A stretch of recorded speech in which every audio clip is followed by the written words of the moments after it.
Okay, folks. Technical difficulties have been horrific this morning. I apologize, but I'm trying to plug through this. So we are still on note 3. This, I believe, now will be called part 4 in terms of the videos. And we have finished, basically, I've gotten through the first 2 pages in the notes, and I'm now starting to talk about determining the scope of employment, which is on the 3rd page of the notes for note 3. When we're dealing with employees and trying to figure out what is the scope of their employment, many of the same rules apply as for agents. And as we had said earlier, an employee can be an agent. Matter of fact, in some sense, all agents are employees in one way or another, but not all employees are agents. Employees are only allowed to do authorized activities within the scope of their employment. The whole definition of an employee is they work under the direct supervision and control of their employer, so therefore the only thing they're supposed to be doing is whatever they are authorized to do. The employer has the right and authority to control the time, place, manner, and purpose of the work, of the labor to be performed. And the employee, basically under law, has little right to question or to challenge or to not do things at the time and in the manner, in the place that the employer requires them to be done. Normally, if we're trying to figure out is someone an employee, we'll look at the activities they have, and if a reasonable person would say this is normally the action of an employee within our society, then the courts will deem the person to be an employee. The extent of the employee's actions will constantly be looked at in situations. Were they within the scope of their employment, or did they go beyond it? If an employee goes clearly beyond the scope of their employment, then vicarious liability usually will not apply, because the employee is not doing what they're supposed to be doing. They're not doing it on behalf of the employer, and therefore the employer may not be held liable in those situations, and whoever is injured would be stuck only going after the employee or the employee's insurance and would have no other ability to recover. The courts look at a lot of things trying to determine this, and it is very much a factual question which changes tremendously from case to case depending what was going on. Things that they will look at: did the action of the employee, even if unauthorized, would it have resulted in benefit to the employer, to benefit of the employer, or was it something that would solely benefit the employee? Were the activities involved using the employee's items, the employee's car, the employee's tools, employee's knowledge versus the employer's property? Clearly, an employee driving a truck belonging to the employer, there's almost a presumption of vicarious liability there. Somewhat different if an employee is traveling using the employee's car. Then we need to determine, was the employee at that moment in time acting within the scope of their employment, doing the employer's business, or were they in effect doing something on their own in their car that had nothing to do with the employer at the moment? Did the employer know or have reason to know of the employee's activity? So even if the employee was acting beyond the scope of their employment, if the employer knew about this and was letting it go on, a couple of things happen here. One is the employer could be held primarily negligent for letting this go on, and number 2, vicarious liability would certainly imply, almost like an implied agency. You have somebody out there acting and doing things, claiming them that they're in your behalf, and you know about this and don't stop it, you are going to become responsible for those things. All right, and crime on the part of the employee becomes a tremendous question. Again, the old rules in the old common law used to say that unless directed by the employer to commit a crime, the employee could not claim the employer to be responsible. A third party could not claim the employee to be responsible for an employer's crime. That has changed in most recent tort litigation. In particular, there have been a number of cases involving hotels, motels, places where people go to stay, and under the law of most states, in tort law, those places are held to have a high degree of responsibility because basically you're telling people, come, stay, fall asleep, let your guard down in our facility and you'll be safe here, you'll be protected.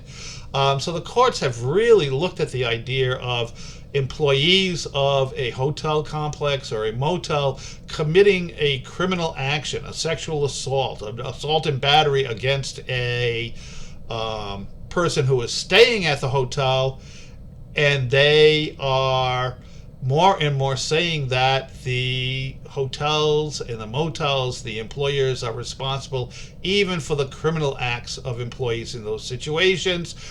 There's growing litigation in terms of nursing homes and elder care facilities where frail or weak or mentally not competent people are subject to the actions of employees, and if those employees create crime by stealing from them or by a tort or an assault, again, more and more the courts are saying that the employers can be held responsible for those crimes, even though they didn't authorize them and possibly didn't know about them. If there was any possible way that they should have known about them or could have found out about them, then, or didn't take sufficient protections to make sure such things were not going on by their employees, then they can be found not criminally liable necessarily, but they can certainly be found liable in tort for any actions that the employee did. And as it applies to crimes, it would also apply to intentional torts. Some things that affect an employee's scope of employment. If the employee is driving a vehicle, if they're out on the road, the law has two ways at looking at what the employee does.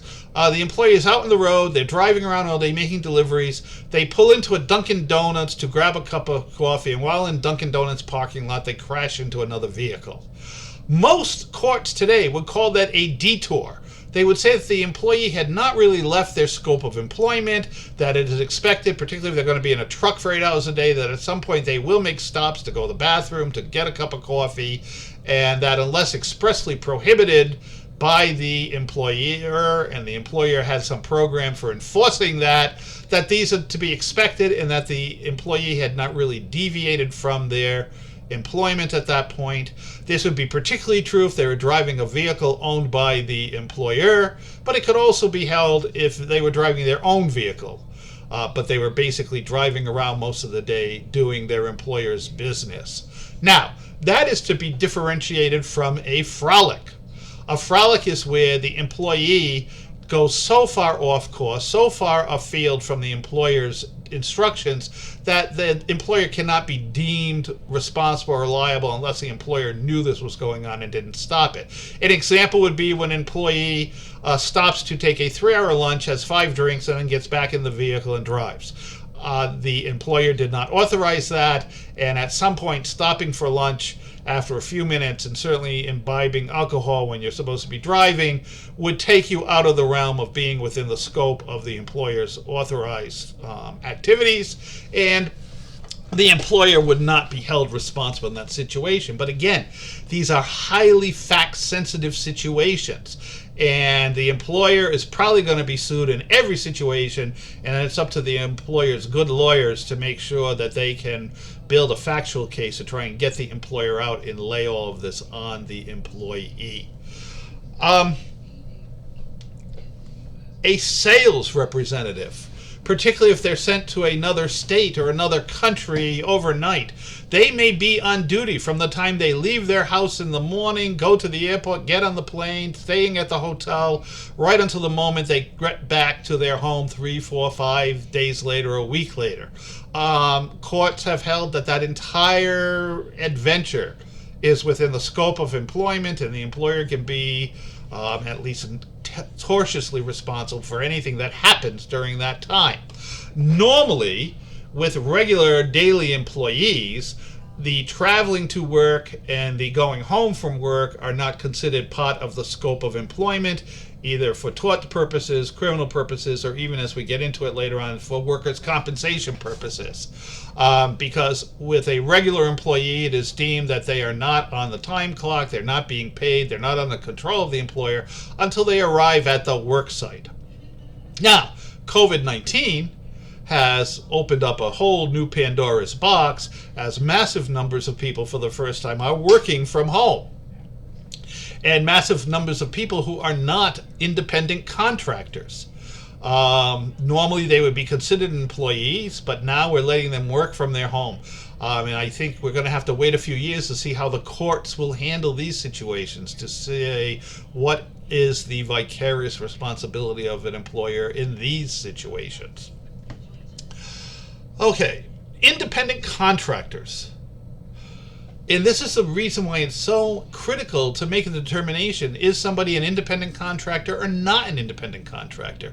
Normally with independent contractors, as we had said earlier, they're deemed not to be under the direct control of the person who has hired their services. They have a specialized skill, specialized knowledge. You purchase that skill or that knowledge, and you basically let them go to work on their own motion, on their own sense of what's supposed to be done, without minute control, without minute oversight of what is happening. If it is a true independent contractor situation, the person hiring them is not responsible for their torts or their crimes. Those would fall solely upon the independent contractor. It is also very, very complicated, but very, very important for workers' compensation realities, that if you're an employee, you come under the workers' compensation laws, and if you get injured on the job, regardless of even if it was your own negligence that injured you on the job, your employer is liable. If someone is a true independent contractor, they and their employees can be injured on the job, and the person who has hired them is not responsible for those injuries. So you can see where there would be cases where millions of dollars could be at stake in determining whether somebody was an employee or was an independent contractor. So these are very critical things, but again, very difficult to determine at the time somebody's hired or what's going on, unless the parties are very careful, and they become a issue of fact for the jury at some point in time when a lawsuit is happening over injuries or over a crime that has occurred. Okay.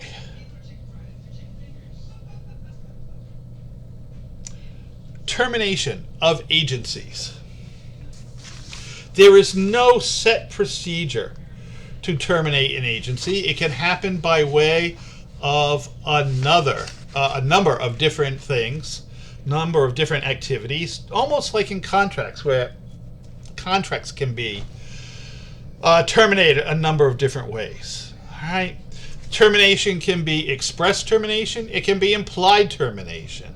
It can be written into or spoken into the initial creation of the agency agreement, so that as I said, when I go to represent somebody at a real estate closing, in the power of attorney that creates my agency, it is expressly declared that my authority only extends to this transaction for this time and to nothing else. So once a transaction is completed without any further documentation or activity on anybody's part, my agency is terminated. So to go through this, termination by the parties. Number one, lapse of time. If a long time goes by and the agency is not acted upon or utilized, it will be deemed to have lapsed. If the purpose is achieved, as I had just stated in the situations when I go to closings, or the occurrence of a specific event, also in the situation I had just gone over, or by mutual agreement. You've been my agent for 10 years, but now this is over. The agent says, yeah, it's over, it's done. By mutual agreement of the agent in principle, they can terminate the situation. And by one party, unless there is a binding contract stating a period of time for which the agency will run, such as you will be my agent for 1 year from January 1, 2020 to December 31, 2020. If the agreement doesn't say that, then they're normally held to be at-will situations. An at-will situation says that we have an agreement, we have a contract, but it may be terminated unilaterally by either side at any time upon notice to the other party. All right. There is a growing body of law that has come about in the last 25 or 30 years surrounding wrongful termination. And that can apply to agents and it can apply to employers.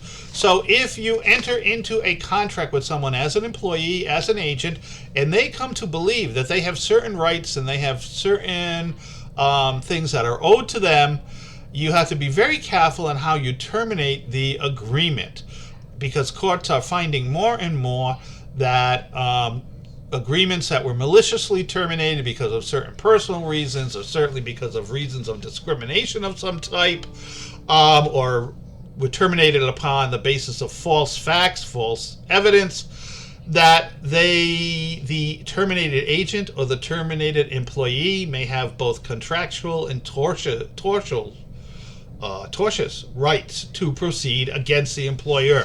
So terminations at this point in time need to be clearly stated, and it is always best if it is possible to get some kind of written document where the agent or the...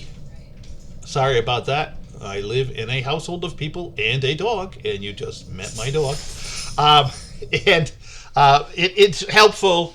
And many large corporations now require this. They require an exit interview. Very often when they're terminating employees, they will give them a severance package that they're not required to give by law. However, in order to get the severance package, the employee or the agent must sign agreeing to waive all rights of any possible claims against the former employer. Now, there are certain agencies, and they're called agencies coupled with an interest. And these almost become a form of partnership. We'll get into partnerships later on in the course, and we'll talk about this a little bit more. But if you appoint somebody as your agent and you give them a stake in the transaction, you basically make them a partial owner as to what's going on here, then you have to be very careful about any attempt to terminate that situation, and you may not be able to terminate it until it comes to its normal conclusion, because in effect, by creating an agent with an interest, you have made them a party to the transaction that's going on, and they would have the right to pursue that to the end and to get whatever profits out of the situation that you agreed would go to them upon the conclusion of the deal.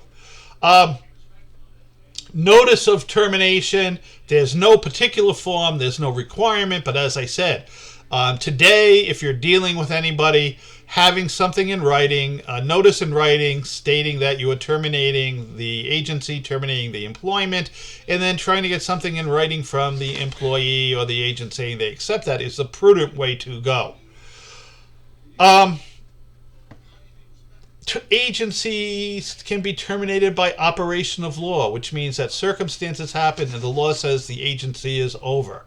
So, the death of either, or the insanity of either the principal or the agent, terminates the agency.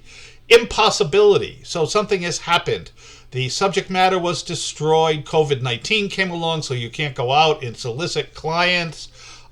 Change circumstances. Bankruptcy. War. Civil unrest. Rebellion, riots, terrorism.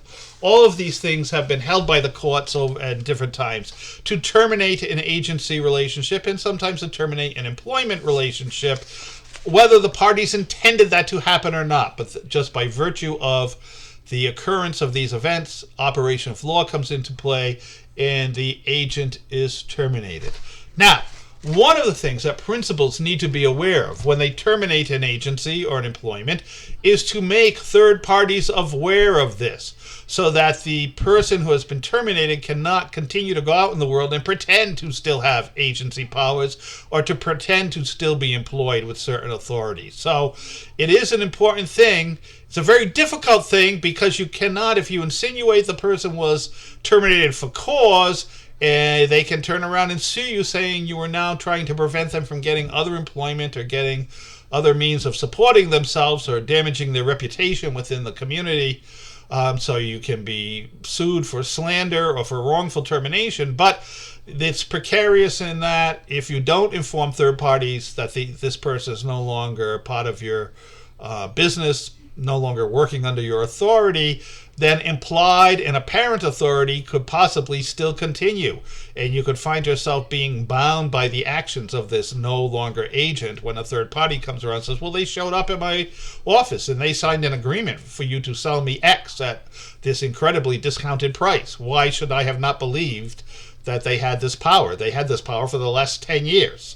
So principals walk a very narrow tightrope at this point, in that they cannot broadcast negative information about a former employee or a former agent without being in peril of being sued.